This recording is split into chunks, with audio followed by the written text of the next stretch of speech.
Okay, so we're back this week with a new episode of Star Trek Strange New Worlds. As always, I'm Al. This is the Geek in Review, so let's get to it. So if you've not seen it, this will contain spoilers for episode 2, Children of the Comet, and if you're a new subscriber after last week's video, thanks for tuning in again. And if you're not a subscriber, subscribe. Why not? What's stopping you?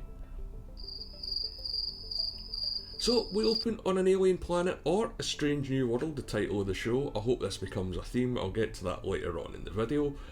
And straight away, man, I'm noticing that the alien makeup is a lot better than Discovery. Look, it's not all these horrible, bright, or terribly dark colours. It looks real, it looks like it's breathing skin.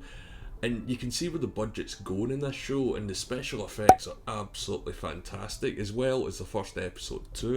So I've already got a tease of the opener of this episode, and it opens with Uhura going to Pike's dinner, and Ortegas has pranked her into wearing her dress uniform, and seeing Ortegas tease her and have fun really worked for me. I like how the characters and the crew are interacting with each other.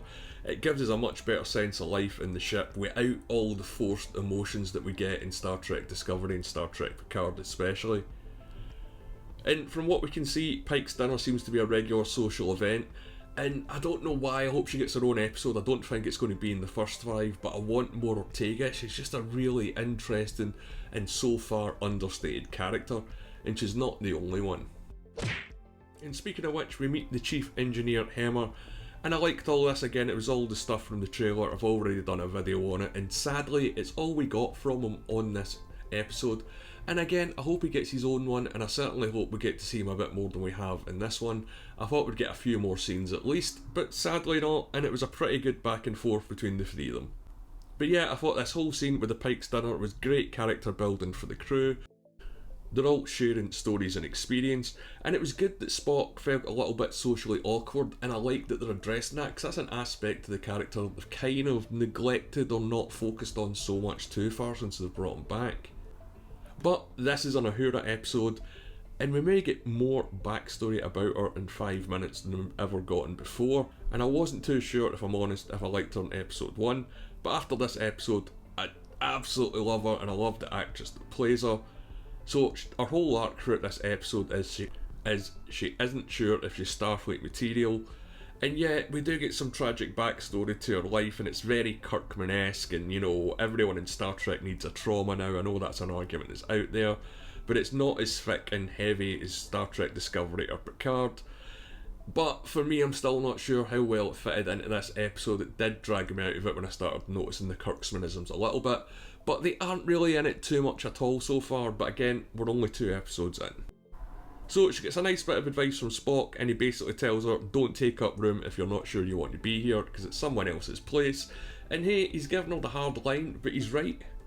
And Pike's still dealing with knowing his fate, and this sort of strikes a few times throughout the episode, particularly at the start where he asks Uhura where she sees herself in 10 years time, and then he kind of hesitates. And then later on, number 1 and him have a talk about it, whether his fate's written or not.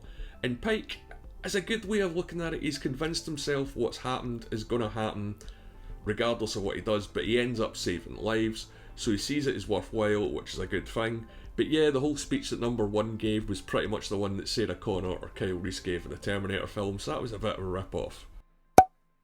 But anyway, on to this week's story. So a comet's going to destroy a planet, all the life, etc, etc. The locals are primitive. And while none of this is particularly new, the way that the crew work together and the way that we see them work together, it's a really good in building the dynamic and grounding these characters and grounding the world. There's none of the sort of wise backcracks or backchatting that the Discovery crew get up to or get away with. But there's a twist when they try and destroy the comet and deflect it, the shields go up, and it turns out they can't. So this week's an alien, mystery and a disaster episode, and they found a structure inside the comet, and then not Jim Kirk, his brother, joins them. So they beam down, and I like how both this week and last week we get to see behind the scenes of them getting ready to go on a away mission. Again, it makes it feel a lot more grounded and real, and we get a little bit of Chapel flirting with Spock, which I think is going to be happening throughout the rest of the season as well. And for our second episode story, this is pretty good. We get to see a lot of it from Uhura's point of view, and she's new to the ship, so it's a good intro to the world and how the ship works. as well as the fact that, again, she's the new girl in the office and she's worried about fitting in, and we've all been there. And when they beam down to the Comet, that's like an alien fucking egg, right? I was expecting a 5-foot facehugger to burst out at some point. But sadly, there was no big scary monsters in it this week, but there was some CGI aliens. I'll get to that in a bit.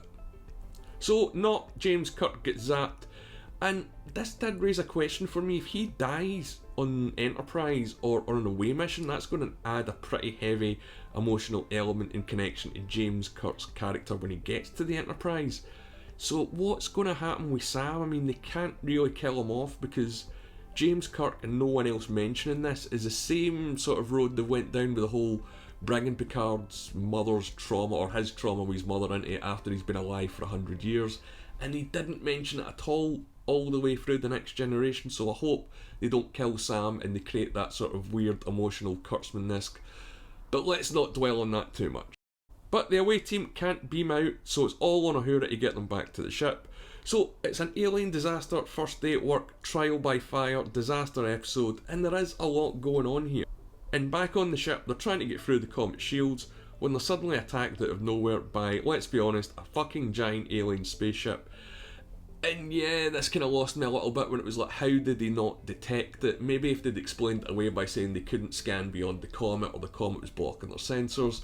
A throwaway line like that would have worked for me, but the fact that this big ship just snuck up on them, yeah, it was a bit weird.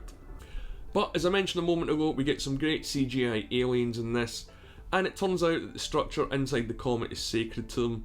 So it's a first day at work, trial by fire, disaster, alien threat episode, and I like these aliens' point of view that they see the Comet's course as destiny, so it's all preordained, and they don't want the crew to interfere at all, and that plays quite a heavy theme, especially towards the end of the episode and tying into fate and things like that. So these aliens aren't bad guys per se, they've just got a totally different point of view from the Enterprise crew.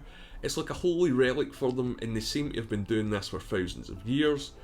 But how Enterprise didn't detect that huge ship still is going to stick with me for a little bit.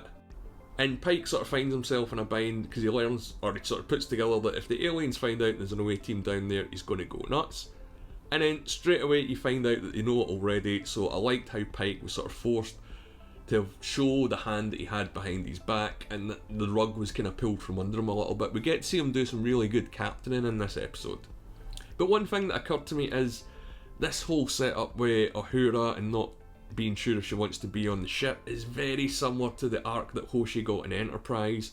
Genius language expert, not sure if she wants to join Starfleet, and I don't know if that's just me, but it does seem pretty similar. That's not a complaint necessarily, that's an observation, because Star Trek have redone storylines all the way through the seasons. But she cracks the egg problem, and it responds to music. Now, this is where it almost lost me again.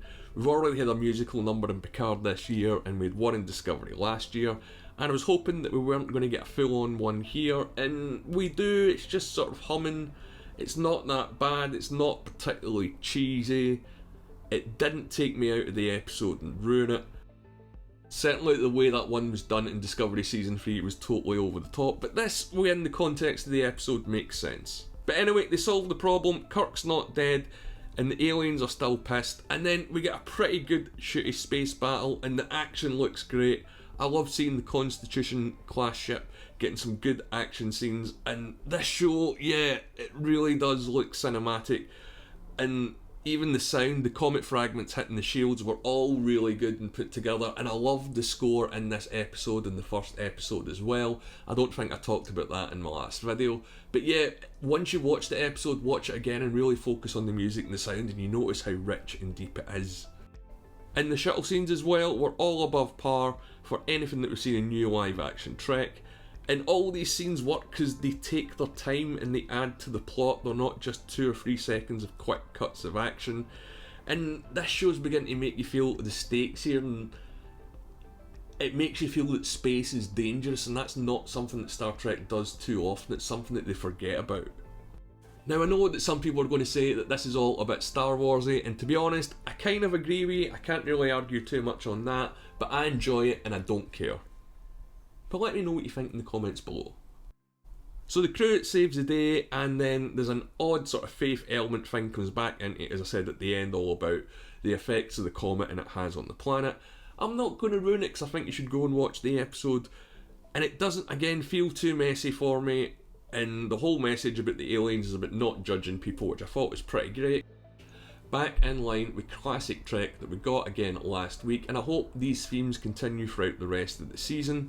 Now, while I don't think this episode was as strong as the opener, I really liked it. And again, for a second week, we're seeing things from the aliens' point of view on the planet. And I like this. I hope we get to see more of this. The show is called Strange New Worlds, and so far it's batting 2 for 2. So it did cram a lot in, but all the plot points were wrapped up and not just dropped or unresolved. I'm talking to you, Star Trek Picard.